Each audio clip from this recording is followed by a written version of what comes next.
थके हैं पैर कभी नहीं मत हारी है, न थके हैं पैर कभी नहीं मत हारी है। रौक हौसला जिंदगी में कुछ कर दिखाने का, रौक हौसला जिंदगी में कुछ कर दिखाने का, इसलिए अभी भी सफर जारी है। अरे मेरे प्यारे बच्चे, आज के क्लास में मैं आपको दावा के साथ कह सकता हूं कि आपको समकोण त्रिभुज से रिलेटिव कोई भी डाउट रह गया ना, तो फिर दोबारा समकोण ट्रायंगल पे, राइट ट्रायंगल पे दोबारा वीडियो कभी नहीं बनाऊंगा, हमेशा हमेशा के लिए छोड़ दूंगा। ठीक है, इसलिए राइट ट्रायंगल और इससे संबंधित क्वेश्चन को कैसे सॉल्व करना है पूरी डीपली कंसेप्ट बताऊंगा और साथ में ट्रिक भी बताऊंगा कि 1 सेकेंड से कम टाइम में आप क्वेश्चन को कैसे सॉल्व कर सकते हैं। हाँ, डिफिनीशन के साथ, पाइथागोरस प्रमेय के साथ एक एक चीज के पर्दाफाश करूंगा, खोल के दिखाऊंगा। ठीक है, इसलिए बने रहिए और पूरा वीडियो देख कर जाइए। यदि हाफ वीडियो देख के गए और बाद में संतोष पागल वाला हाल हो गया तो फिर हमसे नहीं कहिएगा कि मेरे को समझ में नहीं आया।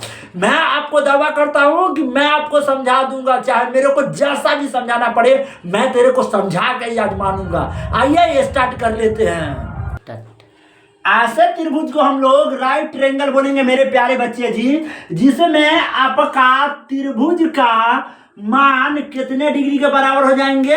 90 डिग्री के बराबर हो जाएंगे। तो गॉड हम आपको ये समकोण त्रिभुज का परिभाषा दे गए कि जिस त्रिभुज का मान 90 डिग्री के बराबर हो जाता है उसे हम लोग समकोण त्रिभुज कहते हैं। इतना डाउट क्लियर हो गया।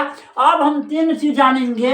एक त्रिभुज में जो सबसे बड़ी भुजा होगा मेरे प्यारे बच्चे, इसे हम लोग कर्ण बोलते हैं, इसका संकेत H होता है। ठीक है, और जो लाइन हमेशा खड़ा रहेगा, ठीक है, और जो लाइन हमेशा परा रहेगा, इसका नाम अलग अलग होगा। यदि आप इसको न्यून कोण मानते हैं थीटा, तो इसके सामने वाला भुजा हमेशा लंब हो जाएगा। याद रखिएगा, न्यून कोण के सामने वाला भुजा को हमेशा लंब कहा जाता है। तो बड़ी रेखा हो गया आपका कर्ण और लंब हो गया खड़ी वाला रेखा, तो पड़ी वाला रेखा आपका क्या हो जाएगा? आधार हो जाएगा। इसी प्रकार इसका नाम दे सकते हैं ABC। तो त्रिभुज ABC हमारा एक समकोण त्रिभुज हो गया। और याद रखिएगा, एक खड़ी लाइन और एक सोई लाइन के बीच में हमेशा 90 डिग्री का एंगल हमेशा बनता है।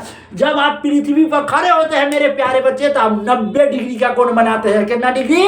90 डिग्री का। ठीक है, इसी के साथ मैं इस पे मान लीजिए पाइथागोरस त्रिक निकालना चाहूंगा, तो फिर कैसे निकाल पाऊंगा इस पे मैं आपसे चर्चा कर लेता हूं। ठीक है, तो देखिए पाइथागोरस जो है, पाइथागोरस जी ने बहुत अच्छी बात कही है। क्या बात कही है? पाइथागोरस सूत्र, इन्होंने बहुत अच्छी बात कही है कि सबसे बड़का भुजा जो है, इसको आप 2 टुकड़ा में, छोटे छोटे भुजा में क्या कर सकते हैं? तोड़ सकते हैं। तो सबसे बड़ा भुजा आपका कर्ण कहलाएगा और छोटा भुजा एक आपका आधार कहलाएगा और दूसरा आपका लंब कहलाएगा। ये हमारे पाइथागोरस जी ने कहे थे। उसके बाद इन्होंने क्या कहा था? मजा आ जाएगा, सुनिएगा तो।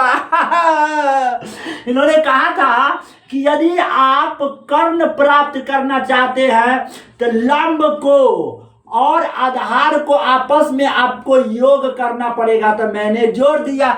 उसके बाद दोनों का यदि आप स्क्वायर निकालते हैं तो दोनों का स्क्वायर निकालना होगा। ये हमारा पाइथागोरस हो गया। यदि मैं इसे संकेत में लिखना चाहता हूं तो मेरे प्यारे बच्चे, लंब को परपेंडिकुलर बोलते हैं और आधार को बेस कहा जाता है। ठीक है, तो कर्ण H का स्क्वायर इज इक्वल टू हो जाएगा P का स्क्वायर जोड़ B का स्क्वायर। हाय पापा बाबा, हाय पापा बाबा। यदि आप H का फॉर्मूला निकालने चाहते हैं ओनली करेक्ट वैल्यू, तो स्क्वायर हटेगा लेफ्ट से, तो इधर क्या लग जाएगा?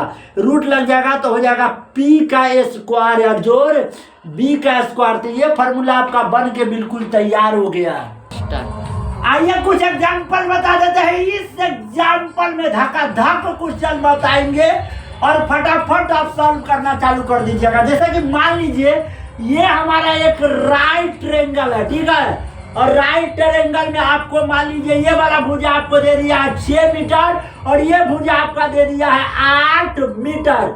मेरे प्यारे बच्चे, 2 भुजा आपको हमेशा दे रहेगा। ये आपका A है, ये आपका बी है और ये आपका सी है। तब आपको सबसे बड़ी भुजा अर्थात कर्ण के मान पूछना चाहेगा तो काफी आसान तरीके से बना सकते हैं। 90 डिग्री के सामने वाला भुजा हमेशा आपका कर्ण होता है। यदि आप इसके न्यून कोण मानते हैं तो ये आपका लंब हो जाएगा, लंब मतलब पी हो जाएगा, तो ये आपका आधार मतलब बी हो जाएगा।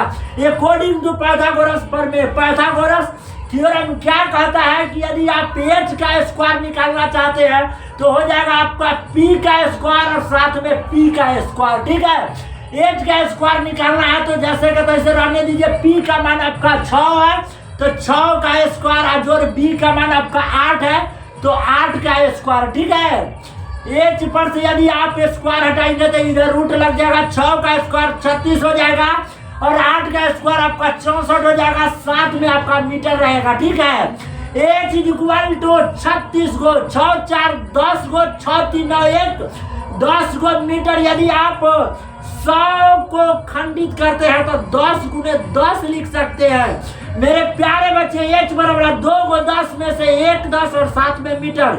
ये क्वेश्चन बन करके तैयार हो गया। ये आपका कर्ण हो गया 10 सेंटीमीटर। ये सबसे बड़ा भुजा होता है कर्ण, जिसका मान कितना हो गया 10 सेंटीमीटर हो गया।